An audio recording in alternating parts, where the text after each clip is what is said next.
புத்தனாமி channel இன்னைக்கான வீடியோவில் பார்த்தீங்க அப்படின்னா நிறைய பேர் வந்து டவுட்டுகள் வந்து கேட்டுகிட்டே இருந்தீங்க. அதாவது நம்ம அக்னிவீர் திட்டத்தில் என்னென்ன விஷயம் இருக்குது, நிறைய கன்ஃபியூஷன்ஸ் எனக்கு ப்ரோ இருக்குது அப்படிங்கிறது. இப்போ நான் ரீசெண்டாக ஒரு பையன், ரீசெண்டாக கிடையாது, ஆல்ரெடி இறந்தவன் தான் ஃபஸ்ட்டு பேட்சில் இறந்து. இவனுடைய நம்ம நியூஸ்லேயே நிறைய விதமாக பார்த்துட்டோம். இவனுக்கு வந்து 1 கோடி சாங்ஷன் ஆச்சு அப்படிங்கிறது ரியாலிட்டி எல்லாத்துமே ரொம்ப கிளியராக அந்த வீடியோவில் பார்க்க போகிறோம். தயவு செஞ்சு வீடியோ ஸ்கிப் பண்ணாமல் பாருங்கள், ஓகேவா? ஃபர்ஸ்ட் ஆஃப் ஆல் பார்த்தீங்க அப்படின்னா, அதாவது நீங்கள் வந்து இதில் வந்து நான் ஓப்பனாக சொல்கிறேன், நான் இப்போ எல்லாத்துலேயும் இருக்கிறதுனால நான் சொல்கிறேன். அதாவது 50% வந்து நல்ல விஷயம் இருக்குது, 50% கெட்ட விஷயங்களும் இருக்குது இந்த திட்டத்தில் அப்படிங்கிறது நான் ஓப்பனாக சொல்கிறேன். அதே டைமில் வந்து இப்போ இந்த பையனுக்கு வந்து பணம் சாங்ஷன் ஆச்சா அப்படிங்கிறது ஒரு டவுட் இருக்கும். கண்டிப்பாக சாங்ஷன் ஆச்சுது, அதுதான் உண்மை, ஓகேவா? இந்த பணங்கிறது வந்து 1 கோடியே இருக்கலாம், பட் உயிருங்கிறது வந்து இந்த கோடிக்கு கோடி எத்தனை கோடி கொடுத்தாலும் அதுக்கு வந்து மதிப்பு வந்து நம்ம ஈக்குவலாக பண்ண முடியாதது தான் என்னுடைய ஒரு ரியாலிட்டி, ஓகேவா? உயிர் போனது தான், ஓகே. பணம் என்னது அவங்க குடும்பத்துக்கு ஒரு நல்ல ஒரு இதாக இருக்குமே தவிர அவனுடைய வாழ்க்கைங்கிறது முடிஞ்சு போச்சு, ஓகேவா? பட் விஷயங்கிறது ரொம்ப கிளியராக பார்க்க போகிறோம். ரொம்ப கிளியராக வீடியோ பாருங்கள்.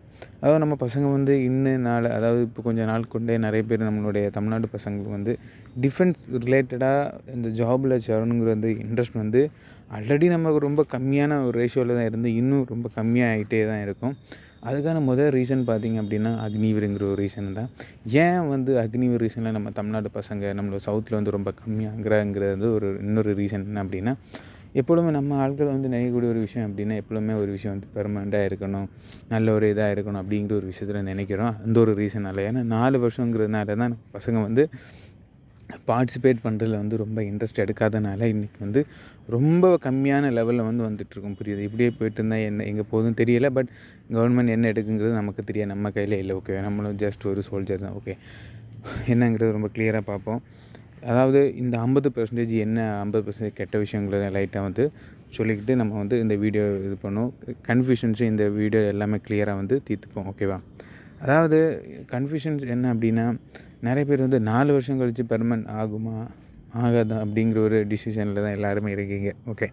பட் நிறைய நியூஸஸ் வந்து இருக்குது, 7 வருஷம் 8 வருஷம் பண்ணுறது, பெர்மனெண்ட் ஆகுறது, அந்த மாதிரி நியூஸ் நீங்கள் நிறைய கேட்டிருப்பீங்க. பட் ரியாலிட்டிங்கிறது இது வரைக்கும் நான் சொல்கிறேன், இது வரைக்கும் எந்த ஒரு சேஞ்சஸும் கிடையாது. அப்படியே அதாவது இந்த 4 வருஷங்கிறது வந்து ஏன் வந்து நம்ம வந்து இதை எதிர்க்கிறோம் அப்படிங்கிறது இன்னொரு ரீசன் இருக்குது. எதிர்க்கிறது எதனால் அப்படின்னா, இந்த 4 வருஷங்கிறது வந்து நார்மலாக வந்து நம்மளை சாட்டிஸ்ஃபை ஆக்காது. நம்மளுடைய ஜாபுங்கிறது வந்து ஒரு பெர்மனன்ட்ங்கிறது வந்து இருக்காது, ஓகேவா? ஆனால் அதே டைமில் வந்து நம்ம இங்கே உள்ளே இருக்கும்போது நம்மளுடைய சிந்தனைகள் எப்படி இருக்கும் அப்படின்னா, அந்த 4 வருஷம் போதுங்கிறது மாதிரி தான் இருக்கும். இப்போ வெளியிலேருந்து பார்க்கும்போது எப்படி இருக்கும் அப்படின்னா, நம்ம 4 வருஷம் கழித்து பெர்மனெண்ட் எப்படியாவது ஆகணுங்கிற ஒரு இது இருக்கும். பட் உள்ளே வந்துட்டு வந்தீங்க அப்படின்னா அதனுடைய ஆசைகள் வந்து ரொம்ப கம்மி. அதுதான் வந்து ரியாலிட்டி. இப்போ கடைசியில் பார்த்திங்க அப்படின்னா அந்த 25%, அதாவது ஒரு 100 பேர் இருக்கான் அப்படின்னா அந்த 25% பேர் தான், அதாவது 25 பேர் தான் வந்து ஆசையோடு இருப்பான், புரியுது, ஆகணும் அப்படிங்கிறது. அவங்க யார் அப்படின்னா, ரொம்ப அதாவது பேஷனுக்காக, அதான் 2 3 டைப்பில் வருவாங்க. பேஷன் டைப்புக்காக வருவாங்க, கஷ்டப்படணும் வருவாங்க, பைசா சம்பாதிக்கணும் வருவாங்க. இல்லை வந்து பேஷனுக்காக வரவங்களும், இந்த வந்து ரொம்ப ரொம்ப இதாக நினைக்கிறவங்களும் வந்து மேக்ஸிமம் வந்து வெளியில் போயிடுவாங்க. பட் ரொம்ப ஃபேமிலி கஷ்டம், பணம் தான் அப்படிங்கிறது விஷயம்னால மேக்ஸிமம் வந்து இருப்பாங்க, ஓகேவா? இதுதான் ரியாலிட்டி, ஓப்பனாக சொல்கிறேன். ரெண்டாவது ஒரு விஷயம் பார்த்திங்க அப்படின்னா, இந்த 100ல் 25 பேருங்கிறது வந்து நீங்கள் நினைக்கிற மாதிரி கிடையாது.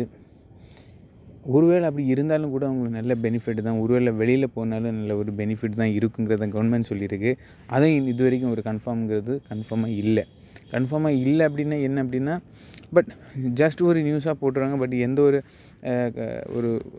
ஒரு கன்ஃபர்மேஷன் நியூஸ் வந்து இது வரைக்கும் ரொம்ப கிளியராக வந்து கொடுக்கல. பட் இருந்தாலும் ஒரு சில வெப்சைட்டில் நான் பார்த்துருக்கேன், இந்தியன் ஆர்மிக்குள்ளே இருக்கக்கூடிய வெப்சைட்டில் பார்த்துருக்கேன். ஓகே, நிறைய கொடுத்துட்டாங்க. பட் இது வரைக்கும் கன்ஃபார்மான சர்டிஃபிகேட்டோட ஸ்கில்லோட பெனிஃபிட் என்னங்கிறது இன்னும் கிளியராக கொடுக்கல. அதான் ஒரு விஷயம்.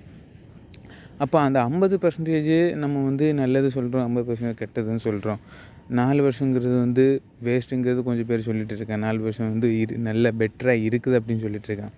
அதாவது இந்த 50% எல்லாமே விட்டுக்கிட்டு இப்போ நான் என் ரியாலிட்டியை நான் சொல்ல வர்றது என்ன அப்படின்னா, இதே 50%ல் என்னை பொறுத்தளவுக்கு இந்த 4 வருஷத்தில் என்ன நான் வந்து தப்புங்கிற சொல்கிறேன் அப்படின்னா, இந்த ஒரு வருஷத்தில் வந்து லீவுங்கிறது வந்து ரொம்ப ரொம்ப கம்மிங்க.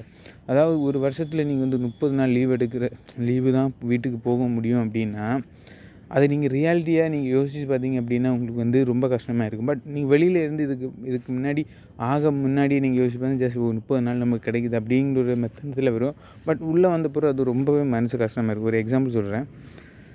இப்போ நான் வந்து கன்னியாகுமரி, இப்போ நான் வந்து ட்ரெயினில் வரணும். நான் இப்போ ஒரு டெல்லியில் நான் வந்து வேலை பார்த்துட்ருக்கேன், ஓகேவா. இப்போ டெல்லியிலேருந்து நான் ட்ரெயினில் வரணும் அப்படின்னா எனக்கு குறைஞ்சபட்சம் நான் வந்து கன்னியாகுமரியிலேருந்து போயிட்டு வரக்கு மட்டுமே எனக்கு வந்து ஒருவேளை நான் வந்து ஒரு 30 நாள் எடுக்கிறேன் லீவு. அப்போ இந்த 30 நாளில் எனக்கு வந்து ட்ரெயினில் மட்டுமே நான் வந்து 6 நாளில் இருந்துருவேன். இப்போ இந்த 6 நாள் இருக்கும்போது அப்போ நான் என் லீவு எத்தனை நாள் இருக்கும் நல்லா புரிஞ்சுக்கோங்க. 24 நாள் தான் இருக்கும். பட் நம்ம சவுத்தில் இருக்கவங்களுக்கு ரொம்ப ரொம்ப டேஞ்சர், ஓகேவா. இதுதான் இந்த லீவுங்கிற ஒரு விஷயம்னால தான் என்னை பொறுத்தளவு நான் உங்களுக்கு சொல்லக்கூடிய ஒரே ஒரு விஷயம் என்ன அப்படின்னா, இந்த லீவு விஷயம்னால தான் நான் வந்து இந்த அக்னிவீர் வந்து எனக்கு வந்து பிடிக்காத ஒரு விஷயமா இருக்குது, ஓகே. பட் பெர்மனெண்ட் ஆகிறது ஆகாது வந்து நீங்கள் நினச்சிங்க அப்படின்னா கண்டிப்பாக ஆகுவீங்க. வெளியில் வரணும்னு நினச்சிங்க ஆவீங்க. அதுதான் உண்மை. இந்த கன்ஃபியூஷன் எதுவுமே பண்ணாதீங்க. நீங்கள் ஆகணும்னு நினச்சிங்க அப்படின்னா கண்டிப்பாக ஆயிடுவீங்க. ஆக வேண்டாம்னு நினச்சிங்க கண்டிப்பாக வெளியில் வந்துடுவீங்க. அதுதான் அந்த 25%, ஓகே. உங்களுக்கு பிடிச்சது அப்புறம் இங்கே வந்த அப்புறம் தான் உங்களுக்கு அதுக்கான ரியாலிட்டி தெரியும். வெளியிலேருந்து எதுவும் சொல்ல முடியாது. அதுமாதிரி வரக்கூடிய பசங்க வந்து நிறைய இன்ட்ரெஸ்ட்டாக எடுத்து வாங்க. 4 வருஷம் அப்படின்னு மெத்தனமாக இருக்காதீங்க.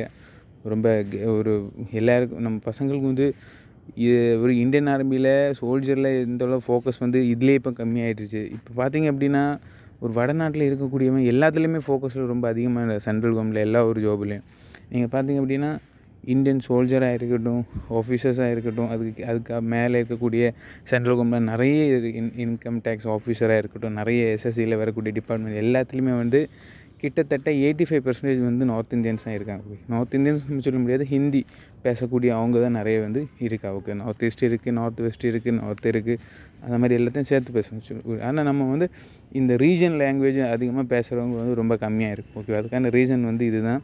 விழிப்புணர்வும் கிடையாது, ரொம்ப பயம். ஹிந்திங்கிற ஒரு விஷயத்த நினச்சிருக்கீங்க. கொஞ்சம் முடிஞ்ச அளவு பார்ட்டிசிபேட் பண்ணுங்கள். அதேமாதிரி இந்தியன் ஆர்மியிலே ஓரளவு சோல்ஜரில் இருந்துட்டு அதையும் கெடுத்துடாதீங்க. முடிஞ்ச அளவு பார்ட்டிசிபேட் பண்ணி வாங்க, ஓகே ஃப்ரெண்ட்ஸ். ஜெய் ஹிந்த்.